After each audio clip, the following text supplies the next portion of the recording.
This Week in the Markets is brought to you by dailytradingreport.com. Hello, welcome to This Week in the Markets, where we look at global macro trends. I'm Bram McFadden. With me have Matt and Jeff. Hello. Hi, it's great to be here. Today we're going to talk about the macro trends in equities, bonds, and sectors on the move. What's hot, what's not. And Okay, so let's get straight into it. Let's go straight into the equity markets. Yeah. What are you seeing? Lads, we have new record highs in the average listed stock in the US. So that's what you're showing us here with this chart. Exactly. So can you explain what this chart is? This is the Valley Line Index. It's an index of more or less the top 1,600 stocks in the US, all equally weighted. So let's give you an idea of what the average stock is doing. And Jeff, where is that? A new high, clear breakout. 2 weeks ago, this seemed like I was worried it was going to go down. What a difference 2 weeks can make. But yeah, it's interesting you were worried. Why are you worried? Was everyone else around you going, the world is coming to an end? It seemed like it. You look at the headlines and you just want to run in panic. It did. I mean, it was just like, even to this day, we've had a bull market now, Matt, lasting for 4.5 years. Yeah, it's been one of the biggest ever, and the rise in the value of the market has been extraordinary. Look, still, I have the human side to me. Every day it's like, to stay long equities, to stay bullish in equities is still a really hard thing. It's been a hard thing. It's a scary thing. You're not getting any rewards from those around you, but the financial rewards are there from holding on. Exactly, and yet you can't underestimate the strength of this market. Yeah, what's remarkable is no one's talking about this. Well, no one knows what Valley Line is. Let me talk about what Russell 2000 or Russell Microcap Index is doing. Check out this. So this is an index of microcap stocks. So the smaller stocks on the stock exchange. Yeah. So I could potentially have more riskier, or perception of being more volatile. Perception more riskier, but that doesn't look too risky to me. That's almost a straight line to the last one. It is. Now, what's interesting? No one's talking about this. And it's said like a bull market creeps up on people when the least expected.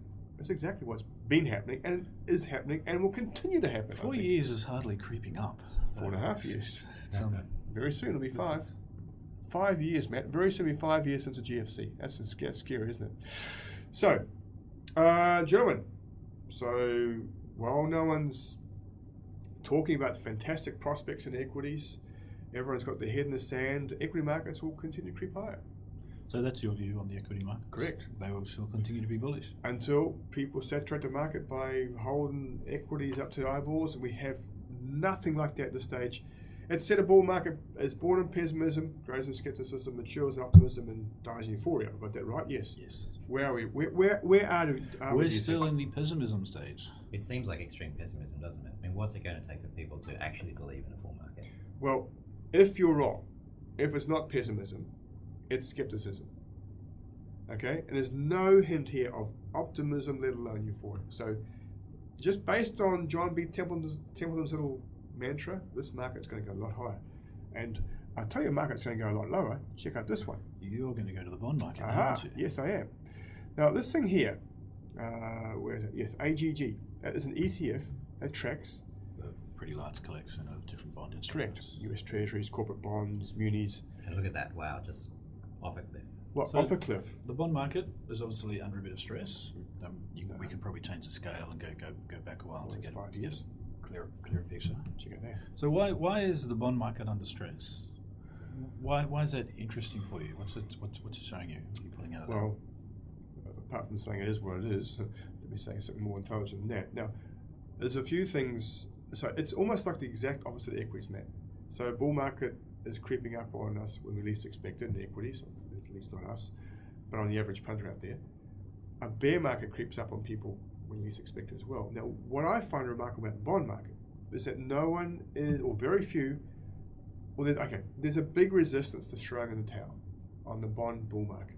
There's still a perception of if you keep your money in effectively term deposits rather than in the equity markets. Correct. The safety is more paramount than and it's still referred as a safe haven. It is referred to, let's not forget, for 4.5 years, this has been the safe haven market, right? Well, and the mere fact everyone's talking about a safe haven, is a contrary sign in itself. So and how can a market... Coming back to your question about, what's the significance here? If everyone owns a market, okay, how can it be safe? If everyone owns a market, who's left to buy that market to push it up? Very few. Lots of people are left to sell. Correct. That's exactly what's happening. People are refusing Australian tower. So I'm saying there's a lot more downside here than people are expecting. So do you think there's this could actually be quite self-fulfilling if capital is moving out of the bond market into the equity market? That's going to push equities up, and if equities continue to rise, that's going to be people are just going to take more money out of the bond market to push them into equities. Exactly. It's like a catch-22, isn't it? Self-fulfilling prophecy. I think that's exactly what's happening. Money is coming out of the bond. I mean, we had a bit of a panic about 2 weeks ago, 3 weeks ago, whatever it was, and people sold off equities. But they've returned back into equity markets with a vengeance. The average stock is at a record high, and bond markets are on their knees still. So, now, gentlemen, hot sectors. What's hot? What's not? Well, let's talk about what's hot. Well, the bond market's suffering.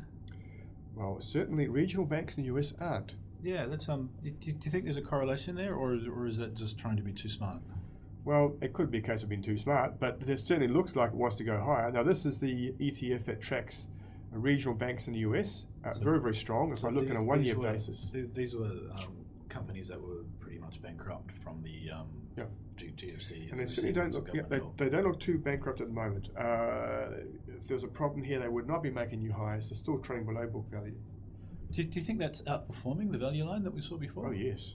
Yeah, outperforming S&P 500 as well. Okay.